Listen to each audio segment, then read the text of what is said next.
All right, ladies. This is incredible. Hold on. You guys are just arguing to argue. This is a ludicrous argument. Like, are we seriously sitting here arguing that women don't prefer men that are the breadwinners and leaders and providers? Like, here's the thing that he's trying to say. If a man puts on his profile, I want to raise my kids and stay at home, etc., he will get far less matches than a woman that did the same. Why is that? Because men don't give a shit about a woman's ability to provision. However, women care a lot about a man's ability to provision. Now, what you said before, if a woman wants to go in and climb the ranks and make money, etc., that sounds great on paper, but guess what happens when women make more money and go up the social status? They want a man on their level, if not better. So as women make more money and get more status, they want a guy equal, if not preferably better. More. So women become victims of their success most of the time, and this is why career women chronically stay single, because they can't find a guy on their level that fulfills their hypergamous need to be with a man that is better than them. Women want a man who's superior to them in almost every way, and that's fine. But it's a biological difference. So I know what you're saying. Well, you know, guys don't want to do chores, or if a guy did want to do chores, I'd be attracted to that. No, the reality is, for most women, that is at the bottom of the list. If there was a guy that's capable, they want a man to provide. Would be attracted. They want a man because they want a man that could provide chores, and staying at home with the child is irrelevant to most women. Exact, to most women. If you like a scrub, okay, you like a scrub. But that's leftist. These are feminist women who just run around from college. But it's just he's talking about the majority, and it's a fact. And don't be talking no more about I can only children if you haven't had children. To demonstrate how these social values are slowly going to die. What you study or you don't know about maternity, don't talk about it overnight. But I think the important, like what you said is absolutely true. If a man put in his Tinder bio, I'm looking to be a stay-at-home father, yeah, I don't think that that's going to attract or entice most women. But slowly, if we encourage these social changes where women are empowered to enter the ranks. That you brought this up. I'm writing a book on this. All these social changes that you're talking about, women are more empowered, they make more money, they're more successful, more educated than ever before. Guess what happened to relationships? Okay? Relationships are in the toilet. Women are less happy now than they've ever been, and they're more empowered than they've ever been. It's been going down since the 1970s that women approval ratings and happiness has gone down, while antidepressant medication, etc., has gone up. Also, relationships are in the shitter. Divorce rates are high. Women initiate 80% of divorces, and women are out-earning men in a lot of cities.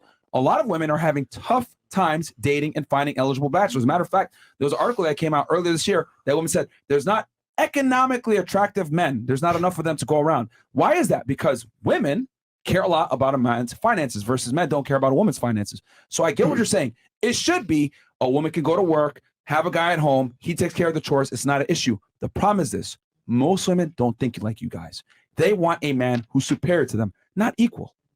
Yeah, and that's the thing. What really interests me is whether this is, because you're arguing this is a societal thing. This is systemic imbalance within society. What I'm proposing, because of the fake, the Tinder hypothetical, is that actually this isn't societal. This is about what women desire and what they reward. It's biological. But even those preferences are social, right? What? This is some dumb leftist shit. No. Wait, no, this is just factual, and I'll prove it to you right now. Go ahead. Okay, sure. Literally, think about the Renaissance, think about like the 1500s. What was considered the optimal form of a woman?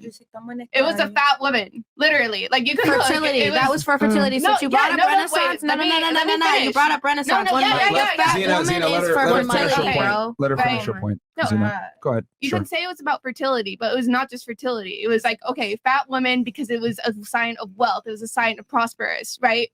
We had a period in time where being pale was seen as, a beauty standard. And then once more people started working indoor jobs, then it became, being tan is the new hot thing. So you can't tell me that like preferences aren't influenced by society because we have multiple examples. Hold on. I'll answer that right now. Okay, but you know what? I love that you mentioned that. Oh, well, it's a sign of this and a sign of that, but preferences change by what men like. But what has stood the test of time since the beginning of human time? The male physique. Male physique, that's one. What's found as attractive? But what has been universally found as attractive by women since the beginning of time between men and women relationships?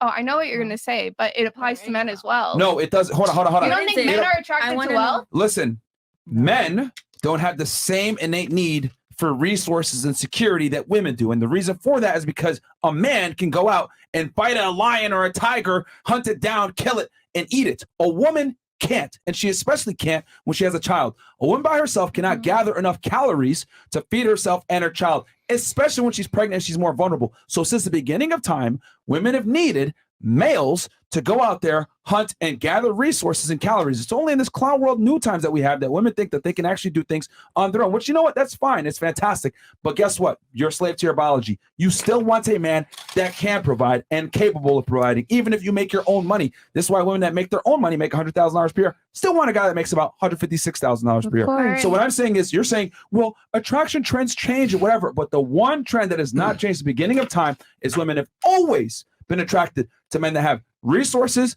money, and status. That is why Genghis Khan owns all of Asia, and like people walk around, there's a percentage of a bunch of Asians that have his DNA in them. I'm related. This is why people, damn, okay.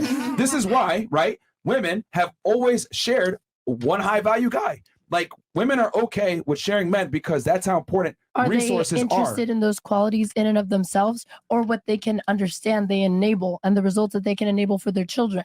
Like if you're saying that women have this maternal instinct to take care of their children, right? Yeah. You're incentivized to prioritize these qualities in men because right now the social paradigms that exist lead to incentives that help women care for their children. So those, charismatic men, strong men, make them more inclined to be higher earners, right? Yeah. But women would just as soon adopt lots of different strategies if they thought and like drop traditionally masculine tendencies in men and become attracted to whatever they believed would help secure resources for their child. And that can look a lot of different ways, don't you agree? It doesn't look like a soy boy. It doesn't look like it. It looks like a tall guy that's toxically masculine, etc. Like I know what you're saying, but you can't. Not like the bastion of masculinity, in my opinion. He's kind of short. But what does he have? Hold on. He has status money, right? And money. What did I say in the beginning? But you're status saying women, and money has women always will been always value like strength and physique and stuff like that. And you're introducing like we're providing examples that show that that's if not there's always one the top baseline, quality. one thing that women care about the most, it is by far status and security. It's been that way since the beginning of time. That's why kings have had hordes of women.